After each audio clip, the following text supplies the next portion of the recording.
Hello students, SV academy Rawla के online platform पर online classes में आपका बहुत बहुत स्वागत है। आज हम पढ़ेंगे कक्षा 11 की अनिवार्य हिंदी पुस्तक आरोह का पहला लेसन, जो कि है नमक का दरोगा, जो कि एक कहानी है और जिसके लेखक हैं मुंशी प्रेमचंद। तो मुंशी प्रेमचंद, अगर हिंदी साहित्य की बात करें और उसमें मुंशी प्रेमचंद का नाम नहीं हो तो हम कल्पना ही नहीं कर सकते हिंदी साहित्य की। इस प्रकार का उनका व्यक्तित्व और हिंदी साहित्य में उनका योगदान, यानी कि बहुत सारी रचनाएं उन्होंने की जो बहुत ही ज़्यादा फेमस हुई, यानी कि प्रसिद्ध हुई। आज हम पढ़ेंगे पहला लेसन नमक का दरोगा, जो कि एक कहानी है जिसके लेखक हैं मुंशी प्रेमचंद। तो सर्वप्रथम पढ़ते हैं जीवन में साहित्य के स्थान की जो लाइनें हैं। साहित्य वह जादू की लकड़ी है जो पशुओं में, ईंट पत्थरों में, पेड़ पौधों में भी विश्व की आत्मा का दर्शन करवा देती है। साहित्य वह जादू की लकड़ी है, यानी कि साहित्य इस प्रकार का एक जादू है जो पशुओं में भी, ईंट पत्थरों में भी और जहाँ तक कि पेड़ पौधों में भी पूरे विश्व की आत्मा, पूरे विश्व के दर्शन करवा देती है। तो ये जीवन में साहित्य का स्थान।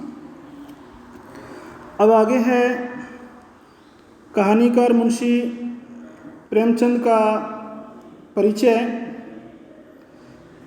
तो इनका मूल नाम था धनपत राय।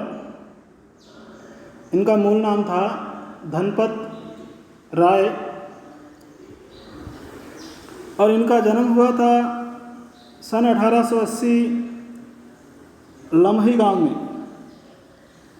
और पहले ये उर्दू में राही के नाम से लिखते थे, तो बहुत ही ज़्यादा फेमस थे। बाद में कुछ विवादों के कारण इनकी जो रचनाएं थी वो देश प्रेम और स्वतंत्रता से परिपूर्ण थी, इसलिए इनकी कुछ रचनाएं जब्त कर ली गई और बाद में इन्होंने प्रेमचंद नाम से लिखना शुरू किया।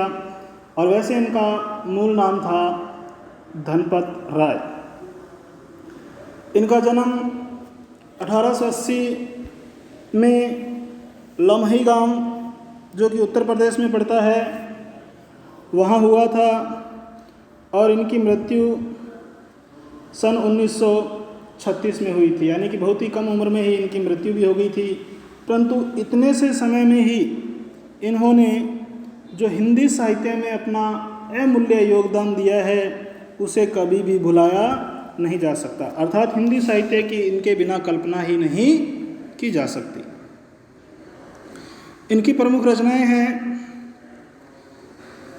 सेवा सदन,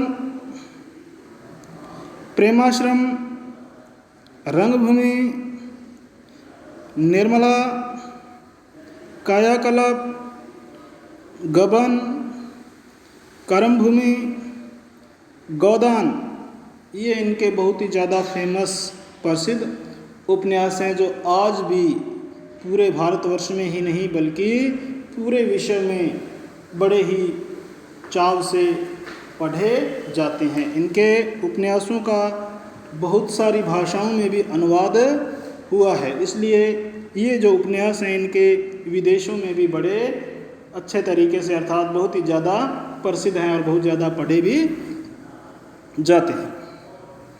सोजे वतन, मानसरोवर, 8 खंड में, गुप्तधन, ये इनका कहानी संग्रह है। करबला, संग्राम और प्रेम की देवी, ये इनके नाटक हैं।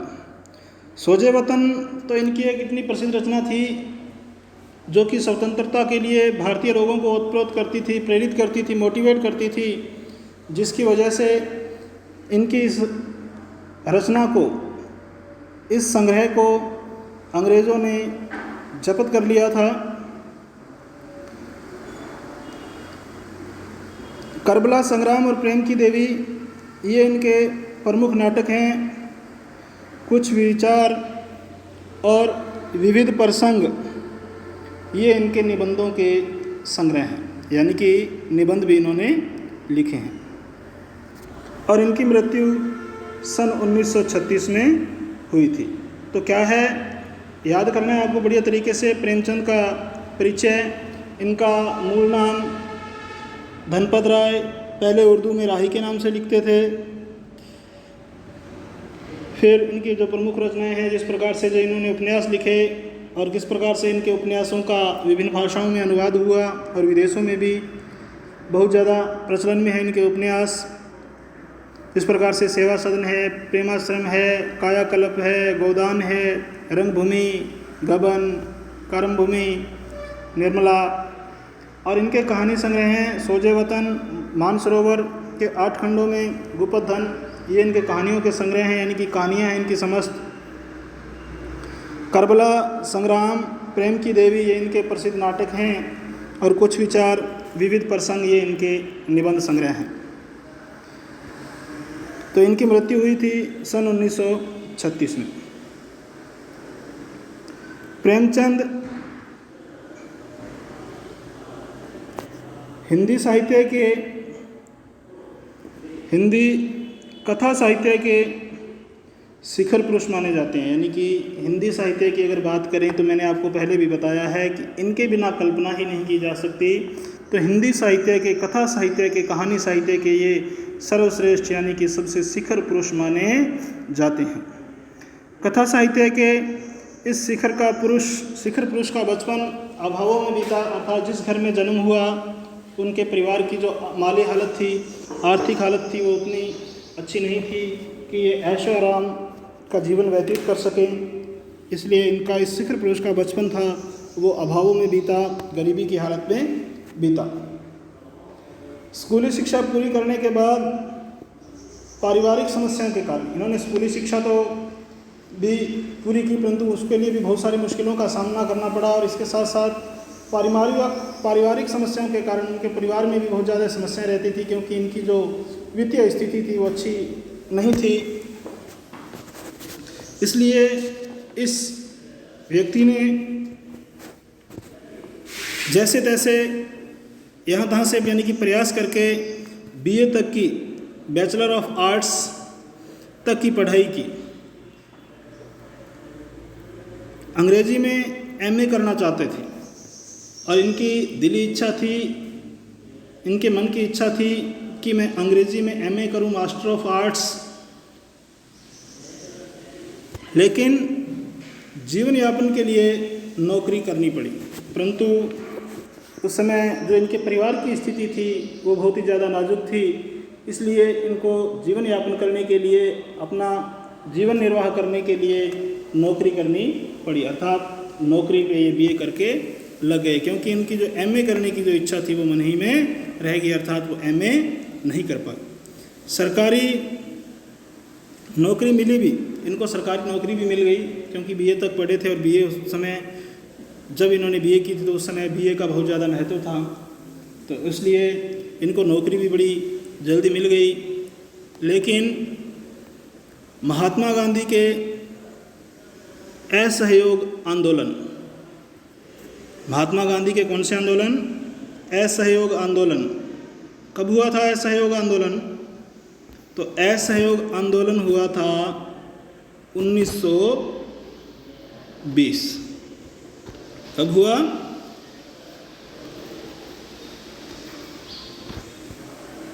1920 में। तो लेकिन महात्मा गांधी के असहयोग आंदोलन में असहयोग आंदोलन हुआ था 1930 में।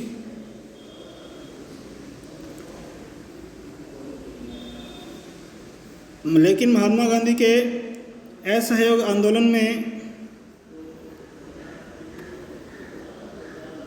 सक्रिय होने के कारण इनको क्या करना पड़ा भाई? त्यागपत्र देना पड़ा। इनको क्या करना पड़ा? त्यागपत्र देना पड़ा। अर्थात इन्होंने जब इस काम में अपना निभाया तो इनको त्यागपत्र देना पड़ा। तो महात्मा गांधी के 3 मुख्य आंदोलन थे। दोबारा फिर रिपीट कर देता हूँ अगर बाय द वे कोई मिस्टेक रह गई हो तो। महात्मा गांधी के 3 आंदोलन थे। असहयोग आंदोलन जो कि 1920 में ही हुआ था। असहयोग आंदोलन 1920। उसके पश्चात उन्होंने सविनय अवज्ञा आंदोलन किया था जो 1930 में हुआ था। और अंत में हुआ था भारत छोड़ो आंदोलन जो कि 1942 में हुआ। इसलिए लेकिन महात्मा गांधी के असहयोग आंदोलन में सक्रिय होने के कारण इनको क्या करना पड़ा भाई? त्यागपत्र देना पड़ा। अर्थात अपनी नौकरी को छोड़ना पड़ा। अर्थात नौकरी से इन्होंने क्या कर दिया? त्यागपत्र दे दिया, नौकरी त्याग दी। राष्ट्रीय आंदोलन से जुड़ने के बावजूद लेखन कार्य सुचारू रूप से चलता रहा। ये राष्ट्रीय आंदोलन से यानी कि जो आंदोलन था असहयोग आंदोलन उससे जुड़ने के बावजूद भी लेखन कार्य जो लिखने का काम था वो सुचारू रूप से बड़े ही अच्छे तरीके से चलता रहा। इनकी पत्नी थी शिवरानी देवी। पत्नी शिवरानी देवी के साथ अंग्रेज़ों के खिलाफ आंदोलनों में हिस्सा लेते रहे। अर्थात इनका लेखन कार्य भी चलता रहा। नौकरी से त्यागपत्र दे दिया। राष्ट्रीय आंदोलन से जुड़ने के कारण इनका जो लेखन कार्य था वो बढ़िया तरीके से चलता रहा था। तो उसको बंद नहीं किया इन्होंने, लगातार लिखते रहे, स्वतंत्रता के लिए लोगों को प्रेरित करते रहे। और इनकी पत्नी थी शिवरानी देवी, उसके साथ मिलके उन्होंने अंग्रेज़ों के खिलाफ जो आंदोलन हो रहे थे उसमें वो लगातार हिस्सा लेते रहे। अर्थात अपनी भूमिका निभाते रहे भारतीय स्वतंत्रता के लिए। उनके जीवन का राजनीतिक संघर्ष उनकी रचनाओं में